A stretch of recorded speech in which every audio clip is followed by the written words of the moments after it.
The War Within's brand new big feature, grouping up from 1 to 5, solo experience, going as hard as the Mage Tower. We're going to be dealing with kobolds, candles on your head, miners trapped in webs.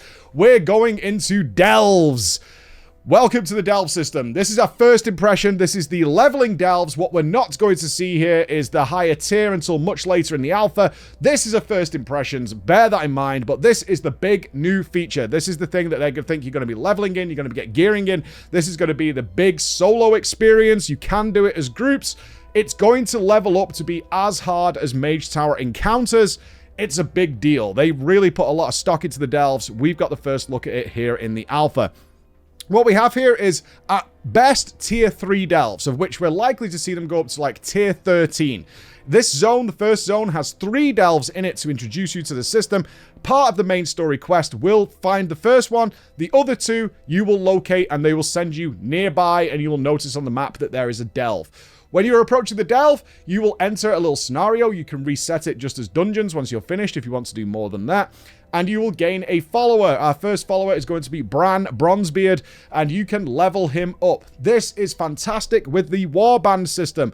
Watching the warband system, which puts many things account bound, is a joy to see. As soon as I swap to an alt, all my progress that I'd made on my first character with delves, with Bran, unlocking his abilities, was saved and done. So you are going to have, when you go through with alts, a pre-leveled, pre-done companion who is already going to be giving you most of his benefits straight away.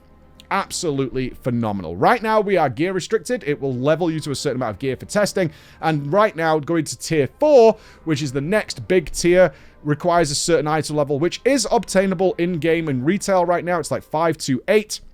But it also requires you to have completed part of the campaign in order to unlock those. But it is supposed to be an endgame activity. Do not expect to see difficulty here on the likes of what this is going to be. This is purely showing you how this works. Right now, leveling your companion is really easy. I only actually have 3 more levels to do on Bran out of all his levels, and I've only been doing the low-level delves and not really spamming them either. It looks like they want you to get your companion abilities nice and early and not be restricted.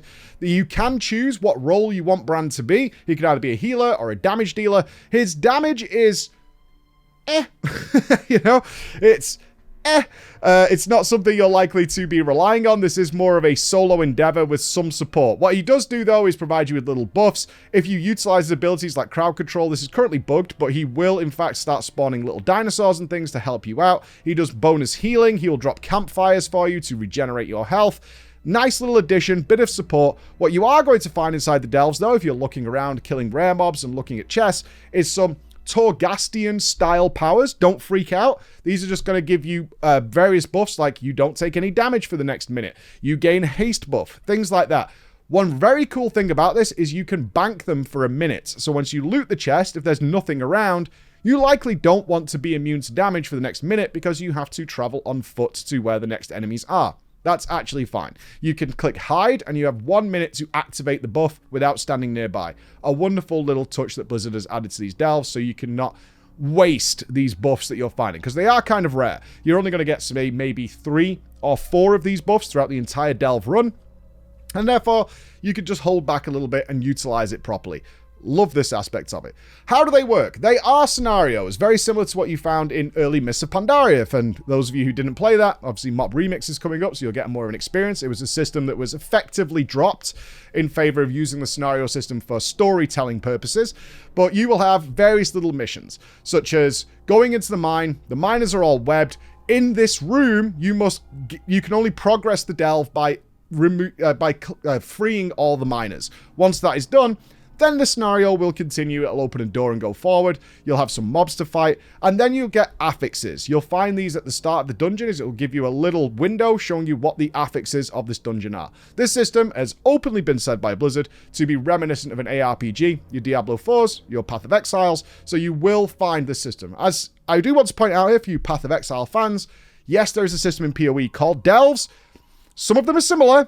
It's clearly been inspired loosely on the delve system from PoE, but it's not the same. You're not going to choose a path to go through. The scenarios are set in stone as to what is going to happen. So far, we will try more, obviously, when more comes out. This is a first impression system.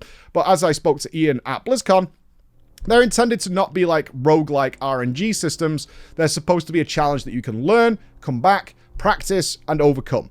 That's what they want you to do here, rather than it being like, oh, I need the lucky run in order to do well here and get the big gear.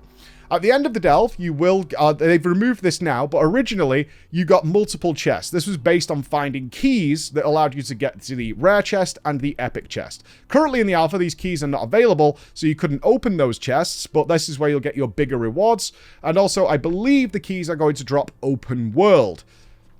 Questionable decision. I would like the delve system to be pretty much self-contained, but again, this isn't implemented yet, and this is always subject to change.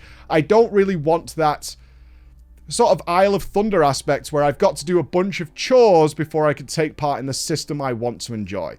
I would much prefer that you get these chests for doing well, completing it, things like that. Not Torghast style, where it's on a time limit, but you completed it, you effectively did it, you get the best rewards, but you can't over-farm it. Because I think that's what they're worried about, is we don't want people just spam farming these for the epic chest at the end, over and over and over, and then being done with the system in a day. That's fine. If you have a limitation on when you can get the epic rewards from it, makes it relevant and doesn't make it, again, the Torghast style chore. We don't want that. How's the gameplay? Variable. Minor criticism here, but this may change. They can be a little slow once you know what's going on, but they're also very easy right now because they're the leveling ones. You do know, once you've done the scenario once or twice, you know every step you're kind of going to take within that scenario, and therefore you're waiting for the NPCs to do their bit. So, for example, in the miners one, you're protecting a cart. The cart won't move until you do various tasks. So if you know the task, you know the routes to unlock to free all the miners, you're then just waiting at the door for the cart to catch up. And I would like it if this is going to be a weekly, daily thing that we're going to take part in, is that if I've completed the task, move me forward. Let me continue on with my dungeon. Otherwise, I have this downtime of waiting around for RP that I've maybe seen 20 or 30 times at that point. It's less fun in that environment. I'm here for the gameplay. I'm here to get on with things. Right now, they can feel a little slow. Obviously, as the difficulty rises, it might be a case of, wow, I really wish I had some downtime so I could eat, refresh myself, do all those kinds of things, sit by Bran's campfire.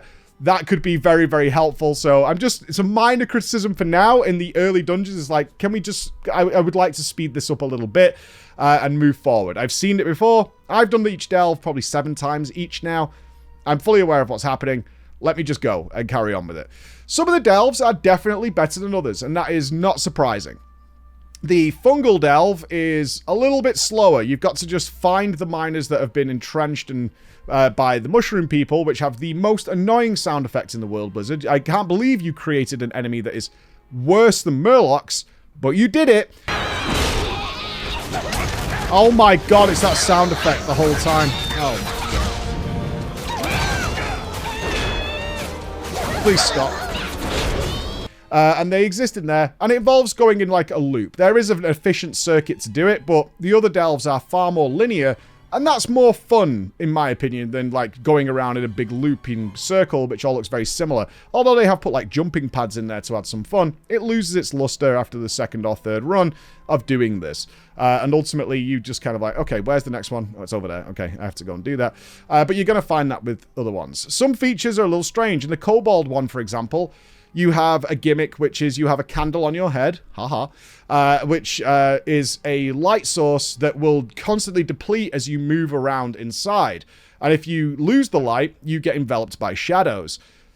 A good idea in theory, at least in the leveling one though, it's impossible essentially to run out of light because you refresh it by finding other candles throughout the scenario. Again, early impression, I kind of think this is something that'll become more relevant later on in the dungeon. There'll probably be an affix or something that your candle burns down quicker, so you can't just stand around and mindlessly run around doing whatever. That's going to be a good idea when that comes into fruition. Right now, it's kind of a nonsensical affix. Ultimately, right now, they make a lot of sense. Hard to say exactly how these are going to play out once they scale up. There's only the only boss of relevance, there is a boss at the end of each of these dungeons, is the miners one. And that's because it has some cool mechanics with trolleys going along tracks, things like that. Obviously, it's very easy to kill right now, but this will be something I can totally see scaling up to that Mage Tower style as many more mechanics are added. My final impression of the first look at this is this looks to be something that could get very good. there's a good prospect here. Now, we have said that a lot in the past with that alpha footage. We certainly did it in Dragonflight with the architects and things like that. It's like, oh, the catalog researchers could do something really cool. But I happen to think this is something that's going to do very well. And this might be a full-time game mode for a lot of people, is going around all these delves, digging in, solo play, personal challenge, which levels up along with you. So right now, nice, simple, basic. Some are better than others. That's to be expected.